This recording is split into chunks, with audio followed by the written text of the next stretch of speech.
మన తెలంగాణలో మొట్టమొదటి ఫ్యాక్టరీ అవుట్లెట్ మన ముకుంద జ్యువెలర్స్ లో లైట్ వెయిట్ ఆభరణాలు కలెక్షన్స్ ఎన్నెన్నో అన్ని జ్యువెలరీస్ పై VA కేవలం 2 to 12% మాత్రమే. విచ్చేయండి Mukunda jewellers. Radhika Shalibanda electronic shop లో బ్లాస్టింగ్ పై అనేక అనుమానాలు వ్యక్తమవుతున్నాయి. ఇప్పటికే పోలీసులు చుట్టూ ఉన్నటువంటి సీసీ కెమెరాల ఆధారంగా ఈ బ్లాస్ట్ ని ఐడెంటిఫై చేయడంతో పాటు ప్రస్తుతం మనం ఉన్నటువంటి ఈ షాప్ కి సంబంధించినటువంటి వాయువుల మిశ్రమం కారణంగానే బ్లాస్టింగ్ జరిగి ఉంటుంది అని చెప్పేసి పోలీసులు చెప్తున్నారు. కానీ ఎలా బ్లాస్టింగ్ జరిగింది అనే దాని మీద ఒక క్లారిటీ రావాలి అంటే ఇక్కడ దాదాపు 6 నుంచి 12 సీసీ కెమెరాలు ఉన్నట్లు ఇందులో వర్క్ చేస్తున్నటువంటి వర్కర్స్ పోలీస్ స్టేట్మెంట్లో చెప్పారు. కాబట్టి ఆ DVR కోసం పోలీసులు గాలింపు చర్యలు ముమ్మరం చేశారనే చెప్పాలి. ఇది బ్లాస్టింగా లేదు అనంటే మరోవైపు షార్ట్ సర్క్యూట్ వల్ల జరిగిందా, నిజంగానే వాయువుల మిశ్రమం ద్వారా జరిగిందా ఈ బ్లాస్టింగ్ అనేది తెలియాలి అంటే ఖచ్చితంగా DVR అనేది బయటికి వస్తేనే తెలుస్తుంది. ఒక్కసారి మనం ఇక్కడంతా విజువల్స్ చూస్తే పూర్తిగా ఇందులో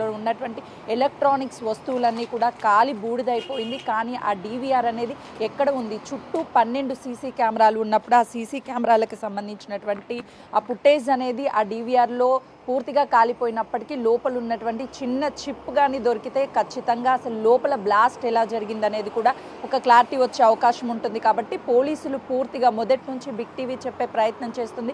చుట్టూ ఉన్నటువంటి సీసీ కెమెరాలంతా కూడా ఈ బ్లాస్టింగ్కి ఒక రీజన్గా అంటే బ్లాస్టింగ్ ఎలా జరిగింది అనేది తెలియడానికి ఒక ఎవిడెన్స్ అయితే లోపల ఉన్నటువంటి DVRని ఎప్పుడైతే పోలీసులు మొత్తం DVRకి సంబంధించినటువంటి ఫుటేజ్ దొరుకుతుందో అప్పుడు మాత్రమే లోపల ఉన్నటువంటి బ్లాస్టింగ్ ఎలా జరిగింది అనేది కూడా ఒక క్లారిటీ వస్తుంది. దాంతోపాటు ఇప్పటికే ఈ షాప్కి సంబంధించినటువంటి యజమాని మృతి చెందారు కాబట్టి వాళ్ళ భార్యను కూడా పోలీసులు స్టేట్మెంట్ని రికార్డ్ చేశారు. అసలు సీసీ కెమెరాలు ఎక్కడెక్కడ ఉన్నాయి, దాంతోపాటు ఆ DVR ఎక్కడ ఉంది అనేది కూడా తన భార్యకు తెలిసి ఉంటుంది. కాబట్టి తనని మరొకసారి ఈ షాప్కి తీసుకొచ్చి DVRని కూడా వెతికే అవకాశం కనిపిస్తుంది. మొత్తానికి ఈ కేసు అయితే మాత్రము DVR చుట్టూనే తిరుగుతుంది. DVR సొంతం అయితేనే DVRలో ఉన్నటువంటి ఫుటేజ్ చూసిన తర్వాత బ్లాస్టింగ్ ఎలా జరిగింది అనే దాని మీద కూడా ఒక క్లారిటీ వచ్చే అవకాశం ఉంటుంది. రాధిక.